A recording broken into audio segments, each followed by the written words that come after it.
Don't say nothing about it.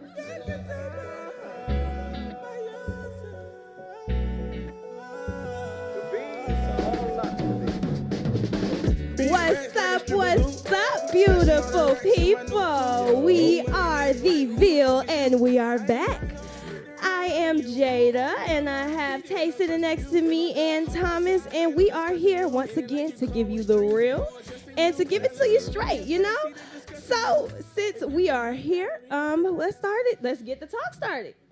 So, marriage. Here's a big topic that I'm sure everybody has talked about once in their lives, or even maybe more than that. But a new study from the dating site eHarmony found that it showed that the longer people wait to marry, the happier they are in relationships. And for the first time in American history, a majority of adults now live outside of marriage as single parents, as partners in a cohabiting relationship, or as singles. What y'all think? Go ahead. I definitely agree with the aspect of like people stay married longer if they get married later.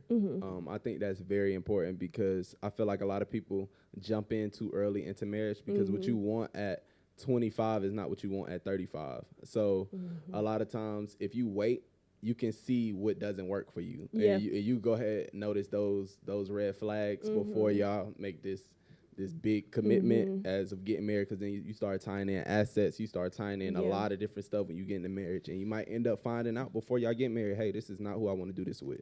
Exactly. And I think that also that when it comes down to marriage, I think that before, like years ago, marriage was really about really the financial part of it and combining your wealth and everything. But I think that now we more so view marriage as of really more about love and about really just having a connection with that person. It's more than just the paperwork. Then I don't know. I kind of disagree with that. I think that's why we have such a high rate of divorce. Exactly. That too. Yeah, I do believe that. I feel like we're marrying for the wrong reasons. Yeah. We're marrying at a young age, and we're marrying a lifestyle. We're not marrying the actual person that we want. Well, they say that the percentage of unmarried Americans is approaching an all-time high. So I think that tells you that we're actually not getting married in the age that it's actually has gotten pushed back. For women, they said it was 27, and for men, it was 29. Oh, wow. That's interesting. 29, the age of 29. I thought it was more like 25. Yeah, no, it's women 27, men 29. So I think that it just really says that and then you have to also think about the aspect of like what we are dealing with when it comes down to relationships nowadays. Like it's more than just the simple stuff. Like you're dealing with so much more than just the relationship issues. Like it's really more than like I had ended up being in an Uber with a lady, and she had explained to me how she had just moved to Atlanta, and she had literally 25 years old. She went on a date, and she said she's been on 3+ dates where wives, plural, have gone on the date with her, with the husband there. Jeez. Wow. She was black? Yeah, she was black. So I think that says a lot. And she said that it's like that in Atlanta. Like Atlanta really does polygamy, and it's something that is normal in Atlanta. And for me, living in Atlanta my entire life, I've never even experienced or even seen it, you know? Wow. So I guess that's when she said that the dating scene is a lot harder now because that we have to deal with so much different stuff, like wives showing up to dates, or different levels of cheating. I mean, it's so much stuff men are having husbands are having babies by other women. I mean, it's so many different things that's happening in the world today that makes people really feel like marriage probably ain't the best thing to do right now, because I got to deal with all these other aspects that's going on in my relationship.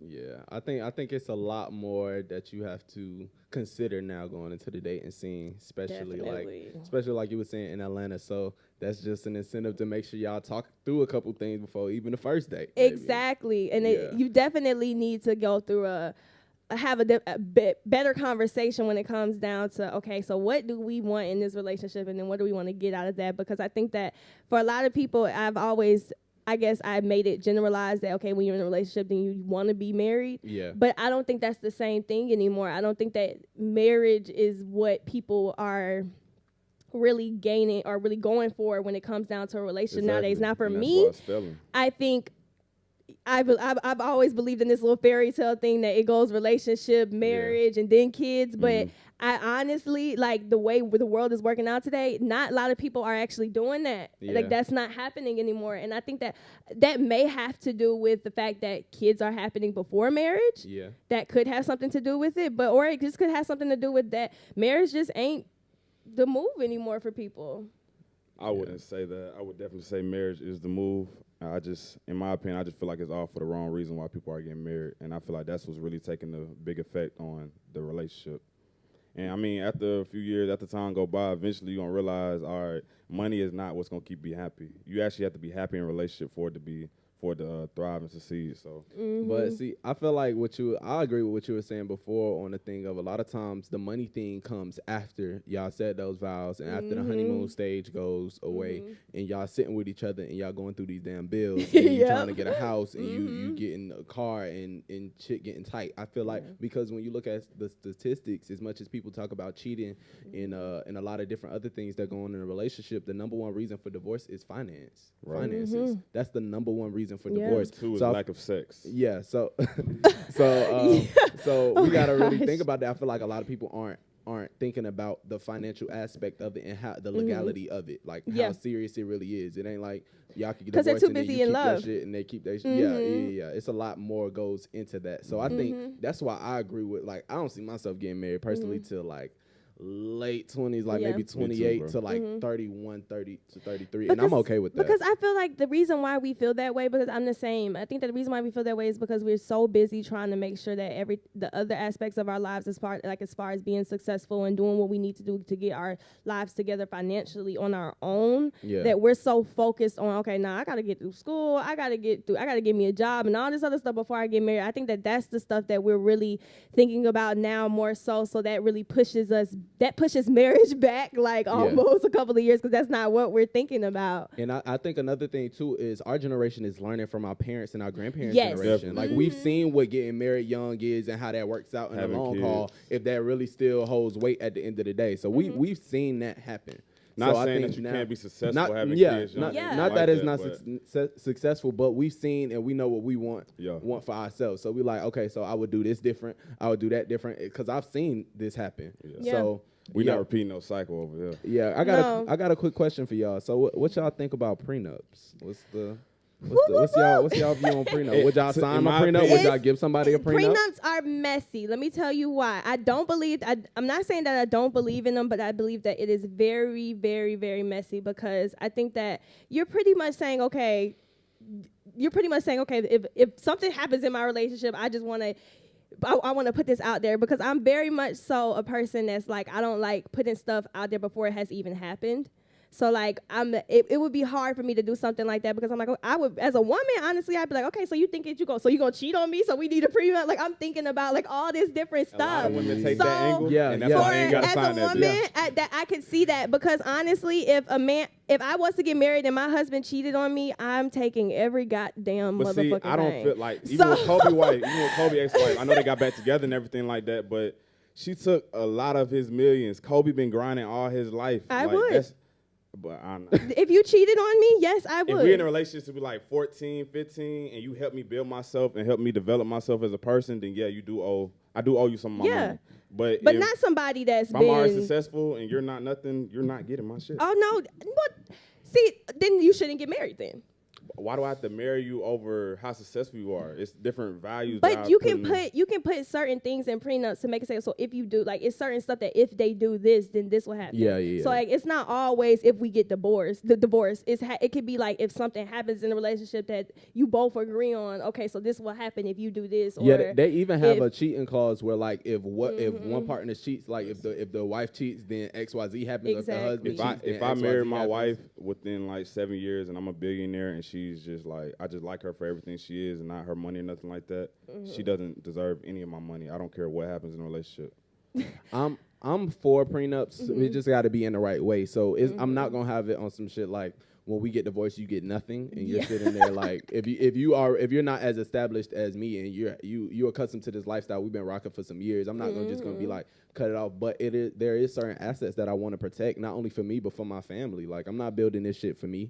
for when I die. I'm building this shit for my kids, not only my kids, but my brothers, my parents, my family in general, because I'm trying to set shit up for generations. Exactly. So my thing is, if we go our separate ways, I still want to have my assets and still certain things from my family, because I'm confident that we're going to have family businesses and stuff like that later on down the road. I don't mind I want to protect that. Just not all. Yeah. But what have not have. I say we do have it to where it's like, okay, X amount of money, or we split this down, or XYZ. But that's what I want to prepare for. For me, like, no cars, I look at no furniture. But see, you can put that down in there once you start. But you say that, but like when women have kids and stuff like that, like a lot of the stuff, most of the time the kids go with the mom. So like so when you say the mom can't have a car, can't have a house, then I mean your kids can't have a car, your kids can't have a house. We talking about. That means but that all goes into it. That goes into it. I'm saying in the aspect of me meeting you, me getting married with you in probably like 6-7 months, we think this is gonna work, and then it doesn't work. I don't owe you anything.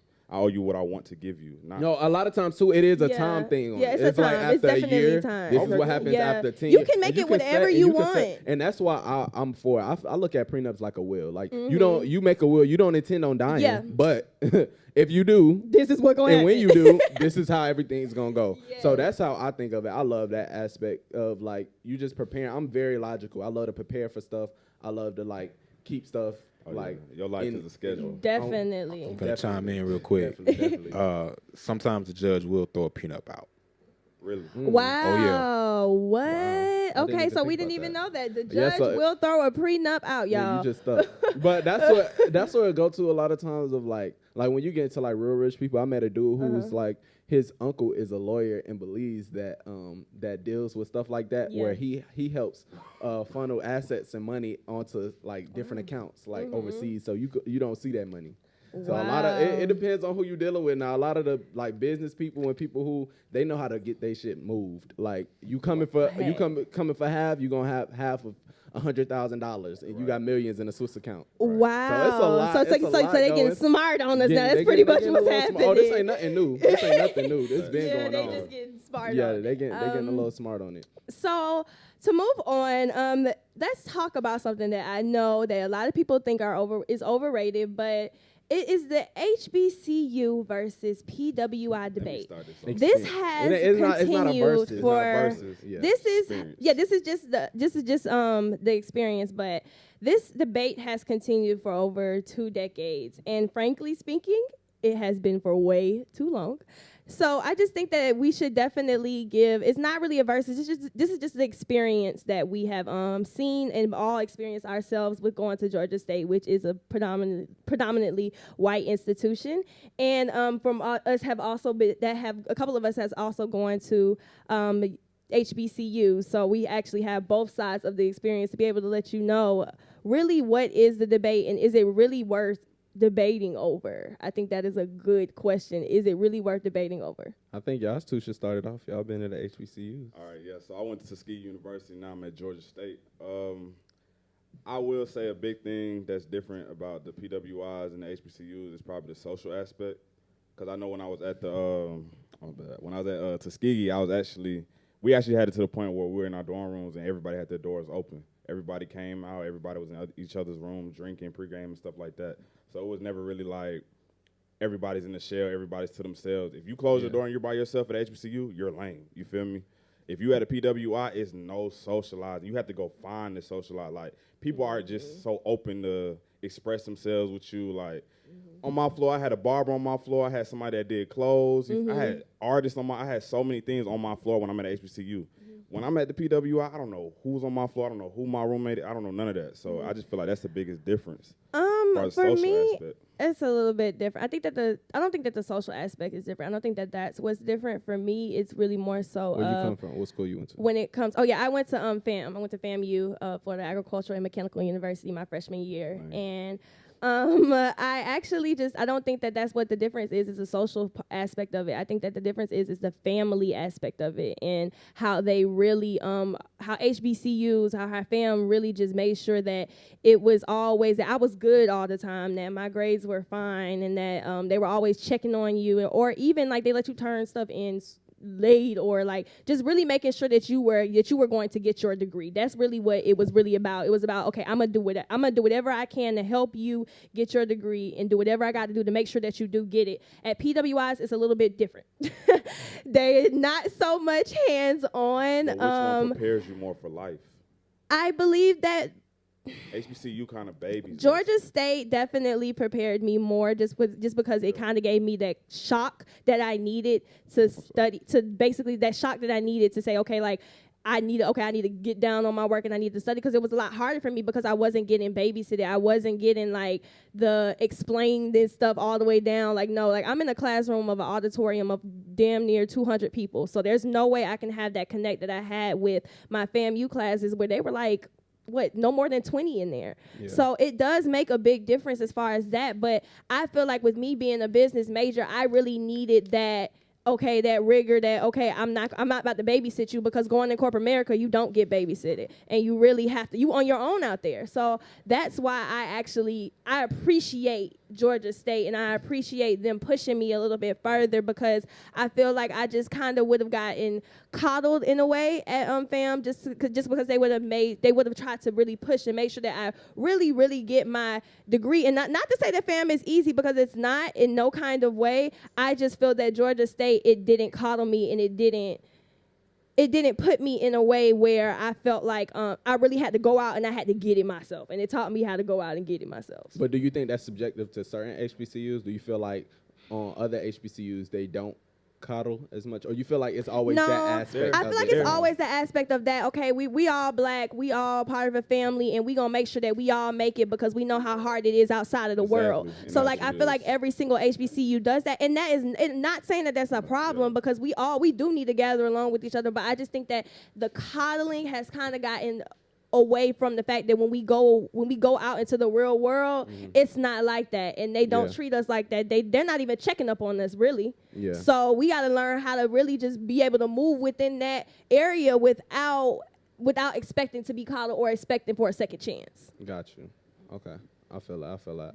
I would say just off the Georgia State aspect, I definitely appreciated how everything like is set up and stuff like that, because it really did push me to take advantage of my resources. Yeah. Like I like they don't at Georgia State, they send emails about a lot of stuff. But like until you really follow up on stuff and start meeting people, going to meetings, going to events, that's when you start to get your resources. So that taught me how to network. It really built my networking skills up so much. Where I don't know if, well, I can't speak on it, but I feel like any other school wouldn't have done that as much because of just also the location of Georgia State. It's right by those big businesses and by everything that you want to work at. Like you're literally on campus, and you can go, you have a corporate building like 50 feet down the goddamn road, or you have this big company like 2-3 blocks, or you go meet with a recruiter like where I got my internship from. I got an email, and it was like, the recruiter's gonna be taking meetings, like just like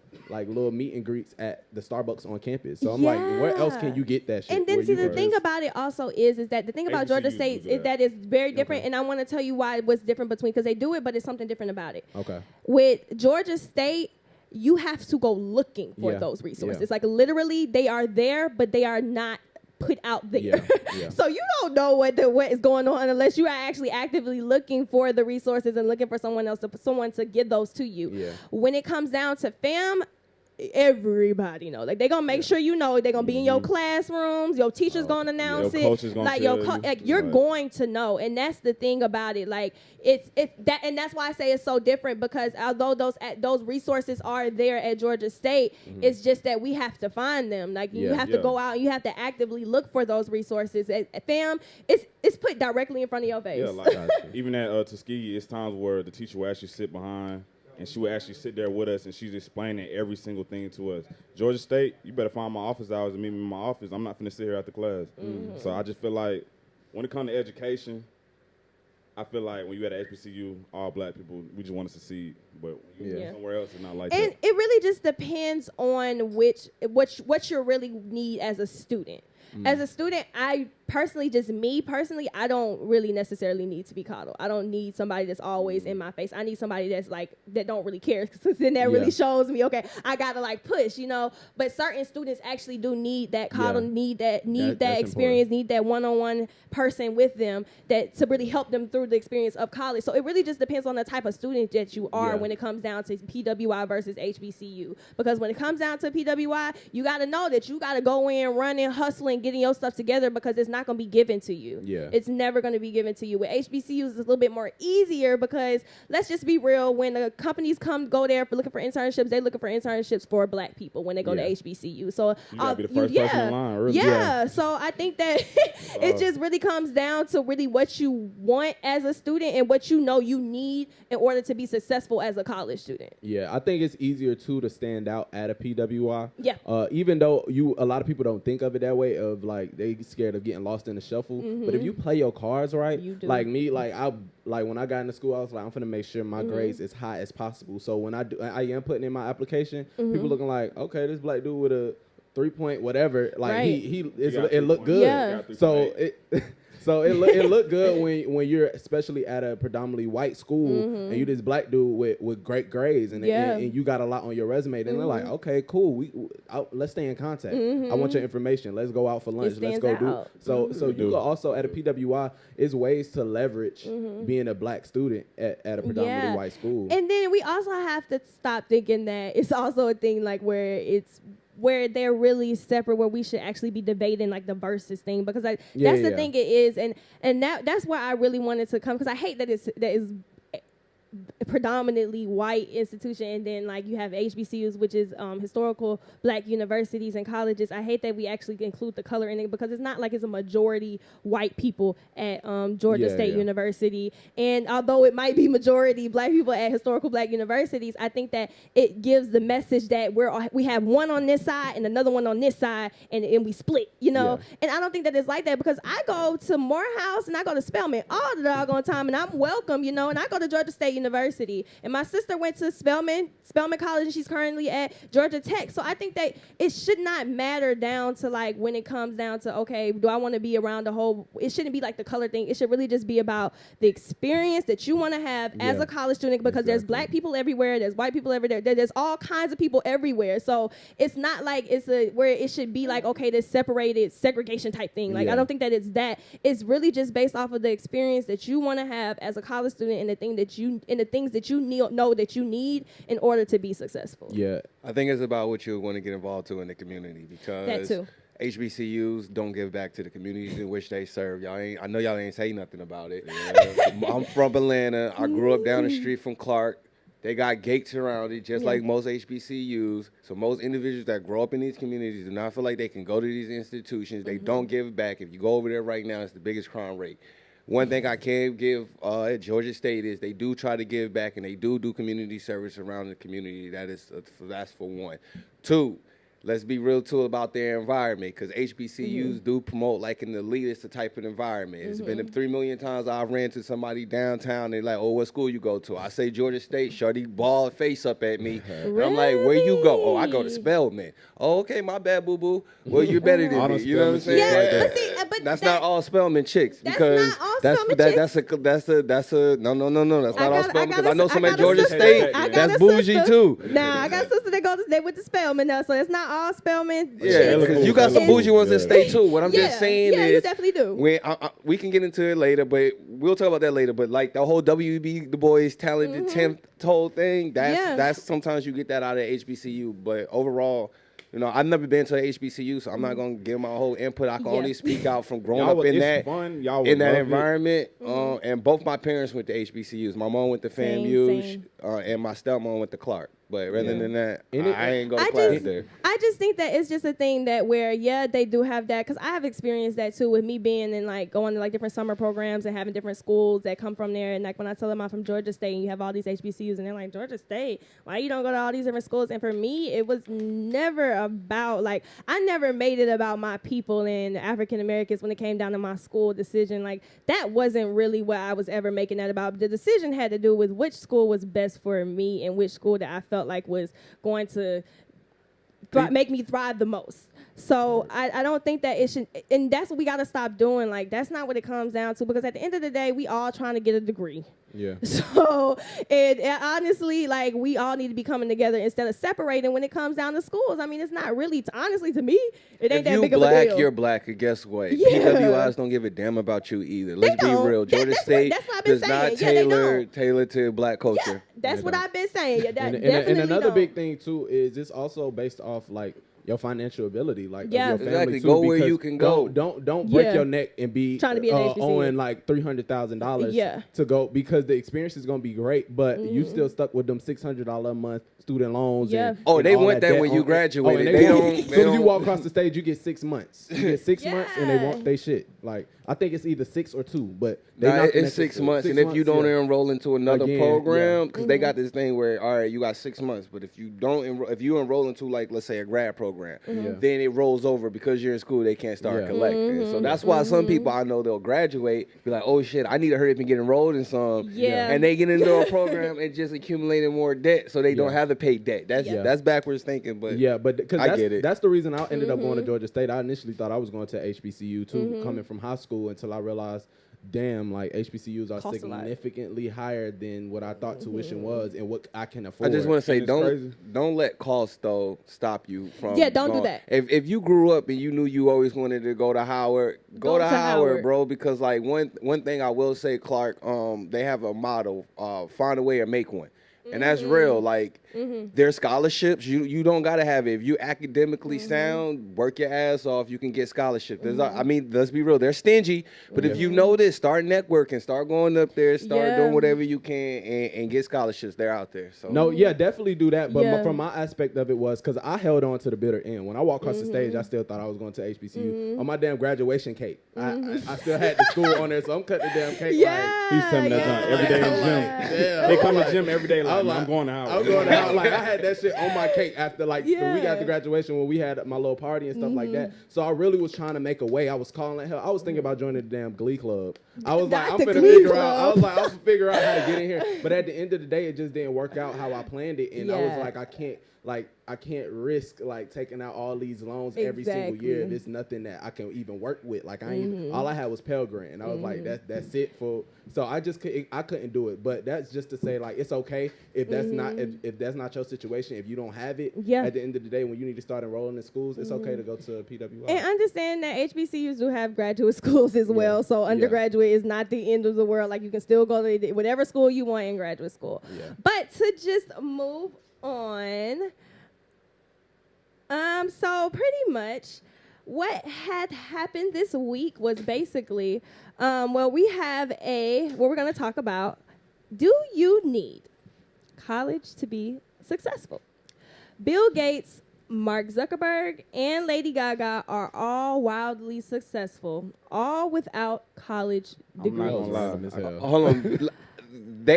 I hate when people. Okay, so I get it. They're an anomaly. They're white. They have white privilege. Okay, They- let's pull out. Let's that pull was- They it have out. white privilege. Okay. They can be shitty at life and Right. get a job at mom's company and be great. Okay, so But- then let's everybody bring some reality, black though. people in it then. Okay, but there are plenty of black people that don't Oh, have I'm not college done. degrees I'm just saying. that are Okay, successful. there we go. Let's use some people that we can let's actually say relate that. to. That's and all. according to the Washington Examiner, 68% of Americans don't have a college degree.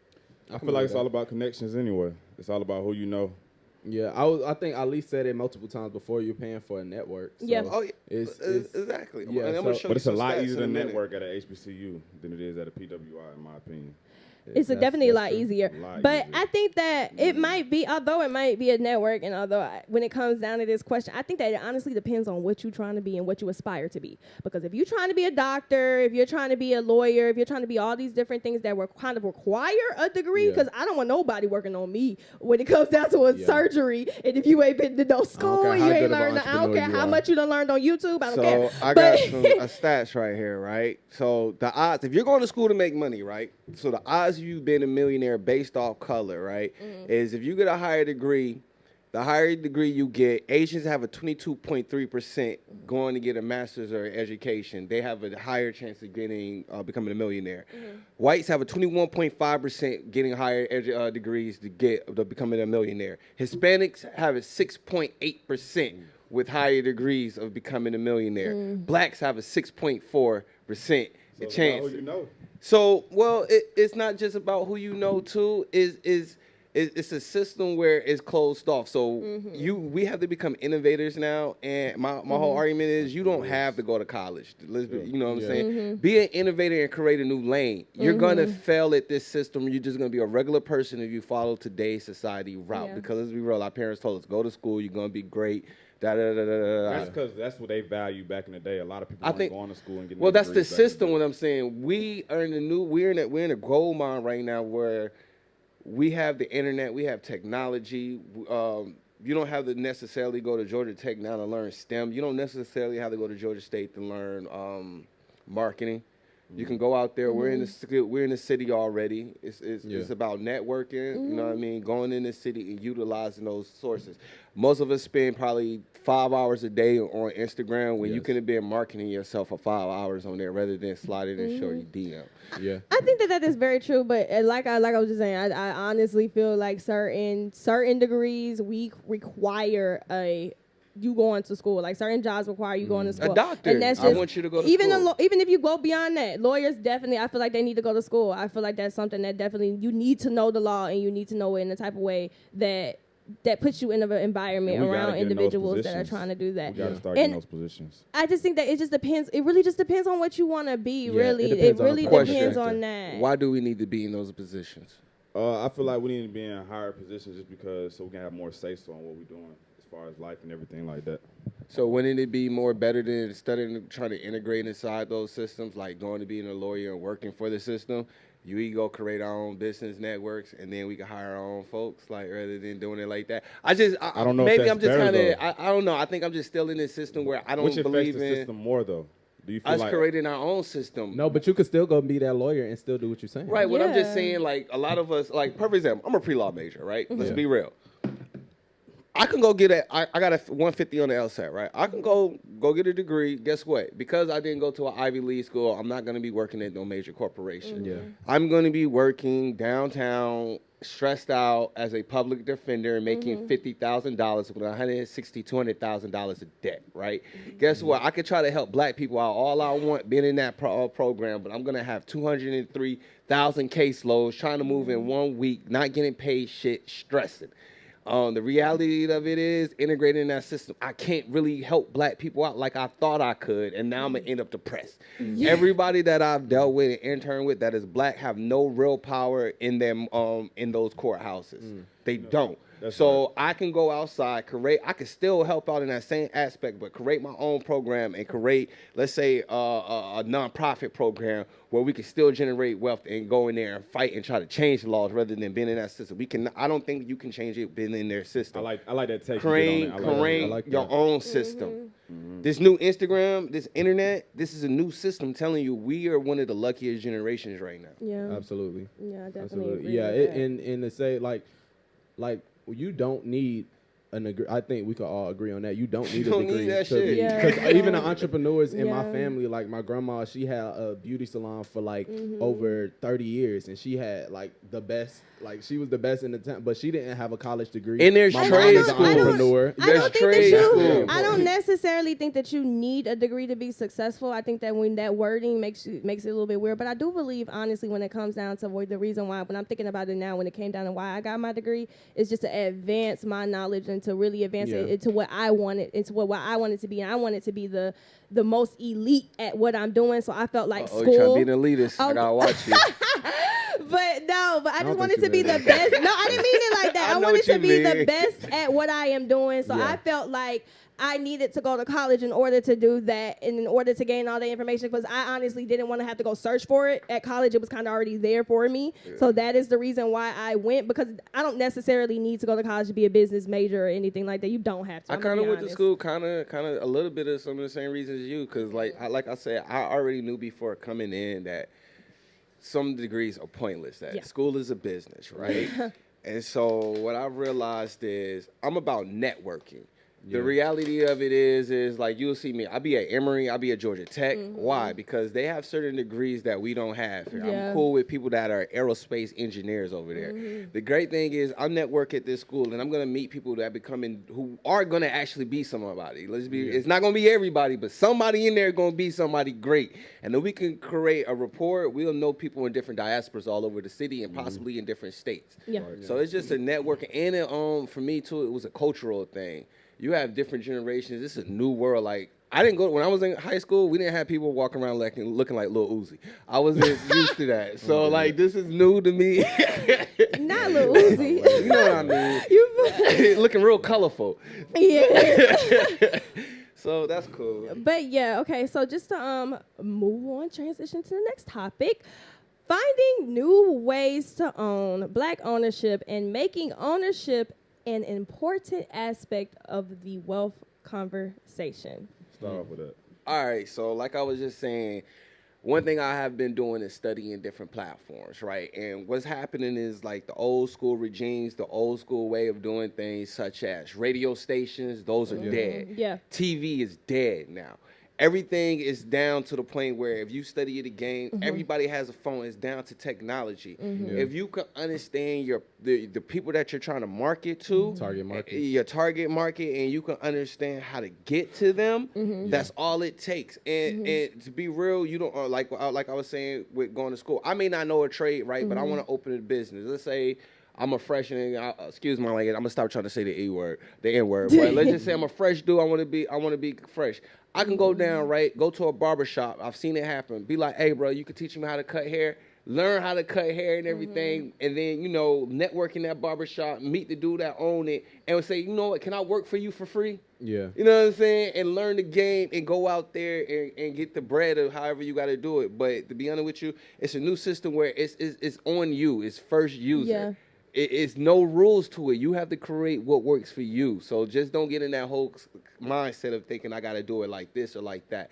And by doing that, that's necessarily creating generational wealth. You know what I'm saying? Yeah, and I think that also that when it comes down to what's happening now, like even in my marketing classes, like I really realized that like anything sells is the way you sell it. Absolutely. And that is important because now that's really definitely changed, because way back then I don't think that anything could probably sell, but now people are selling like crazy stuff and making so much money off of it. So I really think it's about not limiting yourself and really making sure that if you have an idea, put your all into it, give it your all, market it, keep marketing, and make sure the one thing that's also very, very important is keep pushing, because nothing ever is going to come easy when it comes down to entrepreneurship. A marathon. Yes, The marathon keep it continues, running. man. I'm telling you, because Not if a you keep sprint. it running and you keep it doing and you keep making sure that you're working towards that excellence or that level of excellence, you're going to get there and you will make it, because time is going to make you better. Time is going to make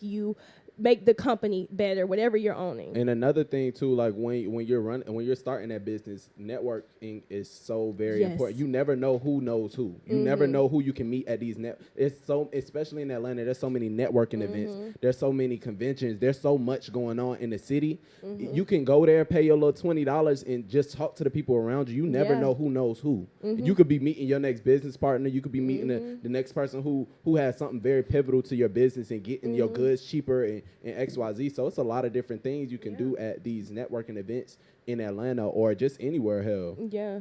And then also I think that when we're talking about ownership, just to go a little bit more beyond business ownership, home ownership. Like literally go buy you a home. Make that a goal in your life. And like also as in businesses, like making sure you own your home, making sure that that you don't have to rent all of the time, because home ownership does do a lot to your personal wealth. Yeah.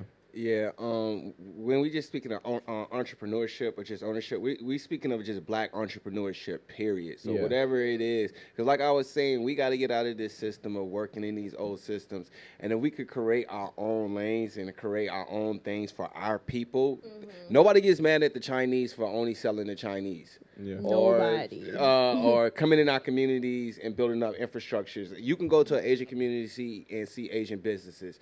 You can go to a white community and go to Buckhead and see white businesses. But when you come into Black communities, you see everybody else's business. You have that is so I feel like our true. issue. True. Though, I feel like another issue is that we're trying to create the same exact business instead of just trying to do something new. No, that's what I'm getting at. What I'm getting at is we create our own economic system. Yeah. And the only way you do that is by having black. So it's not just about buying up and starting a business. Guess what? Everybody can't be a boss. But it's also about supporting black entrepreneurship as well. It's about cycling that money and keeping it going. So maybe Thomas can start a business, right? But then you can be coming in and supporting that business. And guess what? That money puts money back into the community. Guess what? Now we can invest more money into the schools and stuff. And now we can build up. That money now comes to you who got real estate. And when you build that house up, guess what? The property value goes up in the community. The property value goes up. Because Georgia has to give the taxpayers more money invested in that community. That means better schools. Better schools means my kids get a better education and potentially goes to opportunities. But opportunities means they can get a better job and come back to the community and reinvest. That's what the whole system is about. Are people really coming back and reinvesting? If you're paying attention to it, it's not going to be everybody, but it depends on the sector, and it's all about who you're around. And like he was saying before, that's a really big thing, the property value, because a lot of schools get funded based on the property value of the land that they're on. That's why a lot of inner city schools don't, like schools in black neighborhoods don't get a lot of funding because they're not in, their property value is extremely low. And you have people in Gwinnett and Cobb County whose property value is extremely high. So they're getting all this funding from the government. So that's very important where we got to start putting businesses in our communities because that makes the property value go up. And we need to start spending our money with our own people and keeping it in our cycle. I know it's difficult. I think that it's definitely difficult. It's inconvenient and it's meant to be inconvenient. Yeah, I'm not going to say that it's the easiest thing in the world, but I'm just saying when you get a chance and when you have the opportunity to spend money at a black business, spend your money, because I do believe that we do have a kind of in a way of just seeing that people that starting a business and then kind of like shying them off and making it seem okay, yeah, whatever, I'll buy something. But I think that it's really important that we also just make sure that we're supporting them, because a lot of black businesses kind of like plummet because they're not getting enough revenue and are not really getting enough people to purchase their products when they might have a really good product or a really good idea going on, but if ain't nobody spending money, then hey, people got to stop it. I'm tired of us always complaining about price when it comes to black people. Like, how can we always complain about the price when somebody else that's black trying to sell us something, but we go out there and buy all the designer and all this other type of things and spend hella money on that for no reason, but you won't go support your fellow brother. So I just feel like that's crazy. Yeah, so that's definitely something that just making sure that you guys just go spend your money, support black businesses, do what you got to do to make sure that you're at least spending a portion of your wealth on black businesses to make sure that we are thriving as a community. Yeah. So to move on to our special part of our show today, we actually have an interview. Yes, sir. So, here we go. We're going to let Ali. I'm going to make it sound good. I'm going to let him say his own name. But I met this brother back in the day at Georgia State University. He's up and coming. He's out here in these streets in Atlanta. He be in the club. He promoting. He got a business coming out soon. He's about to graduate. He's part of Black Greek fraternity. He's working in the community. Go ahead and introduce yourself, brother. Oh, man, appreciate that. Great introduction, bro. But, yeah, nice to meet everybody. My name is Justin Brimage. Like he said, I'm a finance major at Georgia State, and I'm graduating May 9th. Cool. So we got to definitely – pretty much you got a new business and stuff you was talking about you about to venture into. So I thought this would be a great opportunity. Like we said, this is an example of what we were talking about, black entrepreneurship and supporting each other and stuff like that. So first thing we want to get into, give us a little bit of background on what type of businesses y'all about to get into and just let us know what that is so the people can know. Okay, well, definitely. Yeah, so I've been in the nightlife and promotional business now for about 3 to 4 years.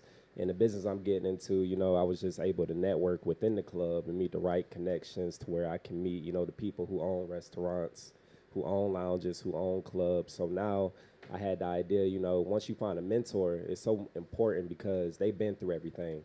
So now they can give you the blueprint to what you need to be successful. So now I don't have to make the same mistakes they made. So I got the key to the game. Right. So I can basically take the idea of them already having a lounge, already having a club, a restaurant, and do the same thing because they passed the blueprint down to me.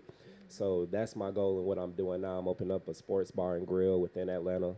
Hopefully it'll be here about August. I'm giving myself till 2020 really because I don't want to rush it because it's such a genuine, important Marathon. project to me. Yeah. Exactly. So yeah, man, I'm very excited. I'm very excited. Cool. Y'all got. I'm gonna open it up to the other panelists, man. Y'all definitely. I know y'all got some questions. I wanted to ask this question. Do you think being a finance major, did anything from class or school or anything in college in general help you with pursuing to be an entrepreneur? Man, it's crazy, and I have to say absolutely not. Like, that's one thing I don't like about college. We sit in 2 to 3 hours, 3-hour lectures, but what are we actually learning? I just told somebody that. That is so crazy to me. Like, I can sit down with one of my mentors, who run a full business and who's a full-blown, full-time entrepreneur. Yeah. And I can talk to them for 20, 30 minutes, and I'll learn a whole week lecture that's, like, really relevant to me. Then, like, it just blows me how that's more important than the education I get in college. Like, that's the type of conversations that need to be had.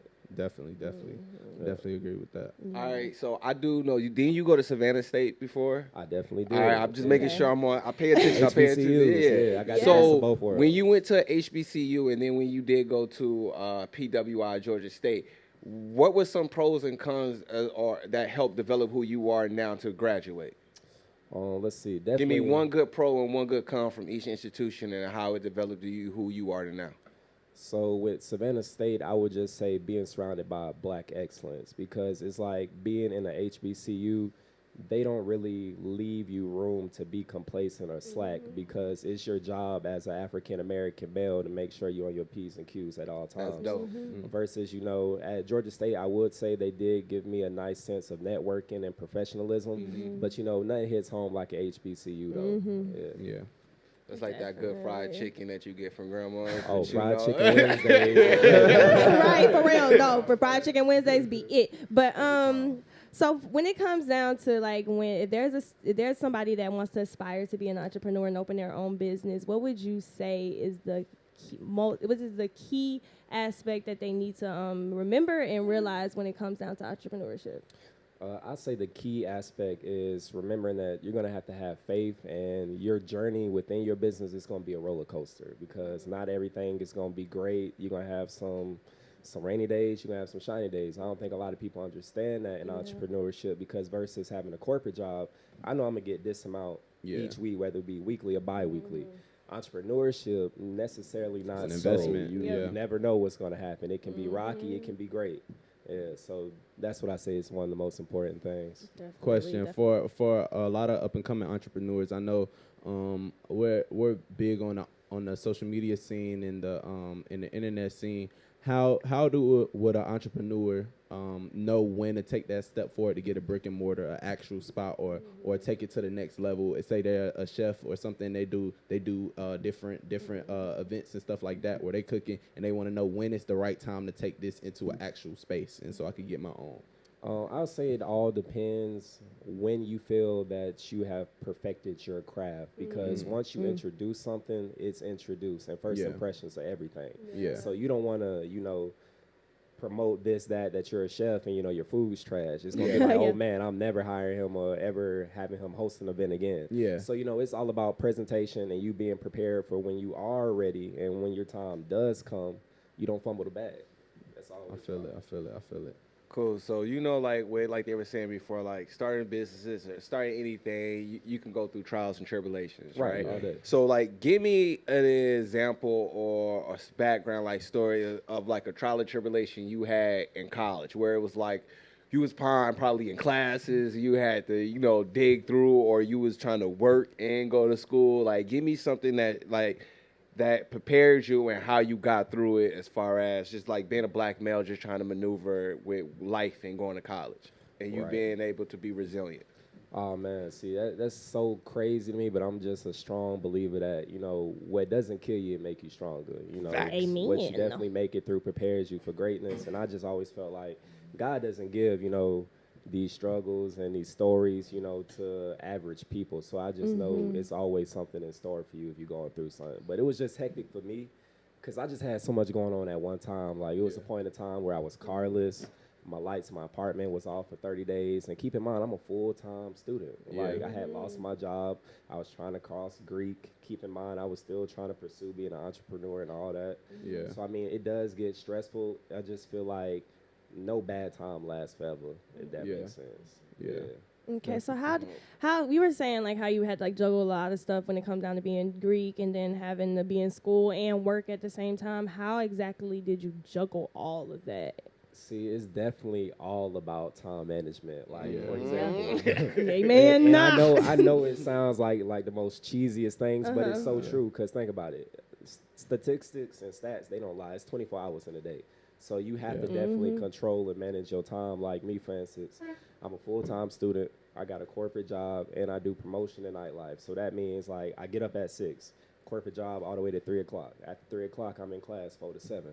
At 7, from 9 to 3 o'clock in the morning, I'm in the club trying to pop my business, do my thing, and then I'm back at it.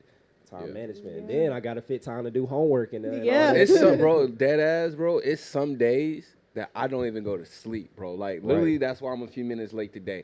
Like, I literally have, Friday, I had practice all day. But mind you, I still got finals coming up. So I had work to still knock out. I work at corporate as well. So I still have obligation, because guess what? I pay my own bills. Okay. So I got to go to work. I still got this obligation. It's just cluttered, bro. But you're right. Time management is key to success. I think that's a big part too. I like what y'all was saying, where like when you're building your business, it's a grind time. So you're gonna have to have that steady income coming in to pay your bills. So you're gonna have to lock down to get a full-time job or up to full-time to support your business. Take money to make money. Exactly. So, And the it's not sleepless nights a gonna pay cakewalk. off too. Yeah, you're fine. It's not a cakewalk. It's definitely not easy. I think that's probably one of the most people that I really respect the most are entrepreneurs, honestly, because I've seen exactly how difficult that is and how really hard it is to really survive in that world. So I think that for anyone to even try to be an entrepreneur, I respect it hands down to you. It really is one of the most difficult jobs to me.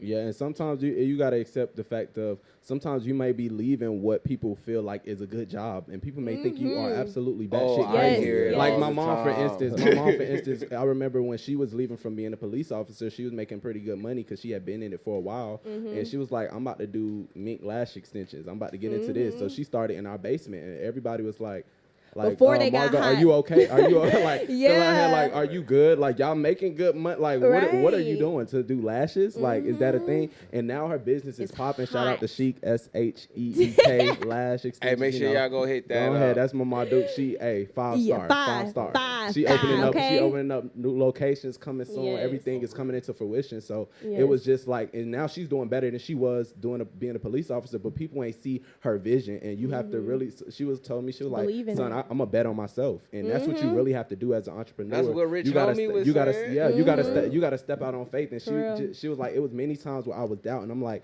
because my mom, it's kids, it's 5 of us, including my step siblings. So it's like it's a lot to support, but you got to bet on yourself and be like, shit, it's gonna be nights where I'm in the basement and I'm doing the lashes. XYZ. She moved from the basement, then she got a studio somewhere else, and then got another studio too, and now she got people, and she coming in and getting people working for her, and so she letting that keep going. But it just start with betting on yourself. Definitely, man, that's so true. Question about businesses. Yeah. Out of all businesses that you could have chose to invest in, why a sports bar?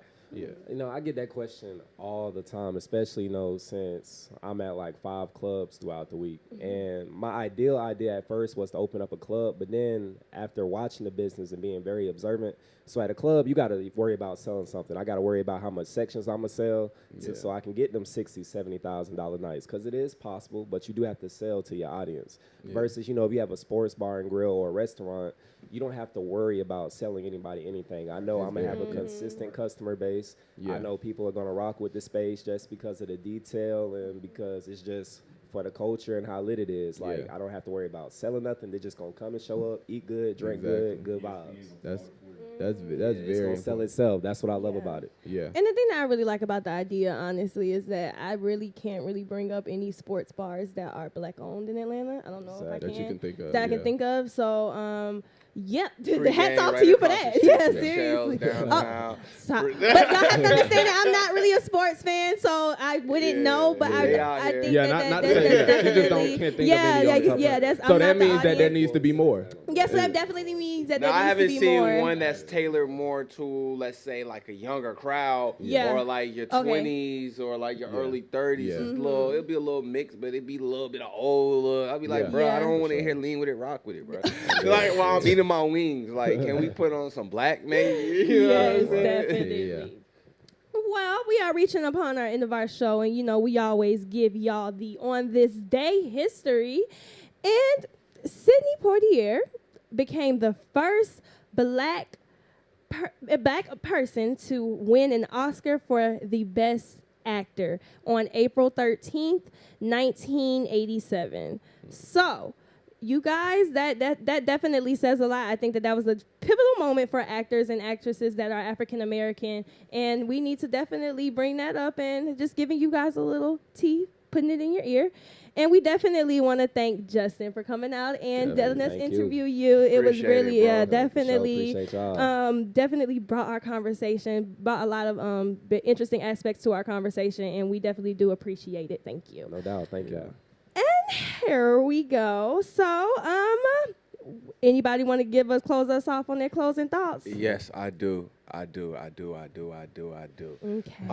Like he was saying, so even though we was talking about college isn't always for you, one thing I will say before we leave, I want to leave on a note that knowledge is liberation. And what that means is, at the end of the day, no matter how old we get, we're going to have to learn something. So just because you're in corporate, just because you're doing something, pick up a book. Try to learn something about yourself, at least something every day. Try to learn something about somebody else, or just continue to push that education and take in knowledge. Because with knowledge and discipline, bro, you can accomplish anything. That's all I wanted to say. What I want to say is stop settling in life. If you feel like you can reach further, you feel like it's something else that you want to do in your life, then go for it. Stop settling and being at a 9-to-5 job, something that you don't want to do. Go find what you're good at, invest in yourself, and believe in yourself, and have faith in God, and you should be straight. I want to end off the episode with just saying, just talk, network, speak with people, speak your mind at different outlets you get a chance to. I strongly believe a microphone is more dangerous than a grenade. Push yourself, and like my mom told me, bet on yourself.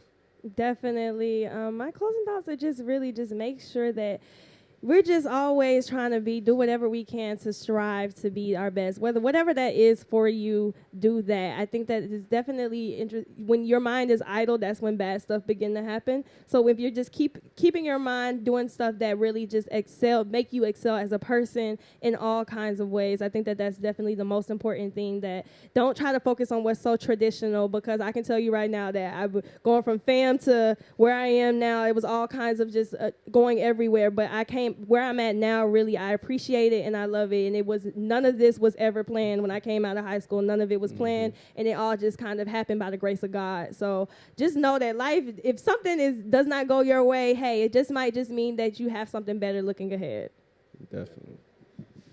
And I'll just add, just don't be afraid to dream. Whatever your passion is, whatever you want to pursue, go after it full throttle, man, because anything is possible as long as you got your mind to it, you stay focused and stay consistent. Like, the sky's the limit.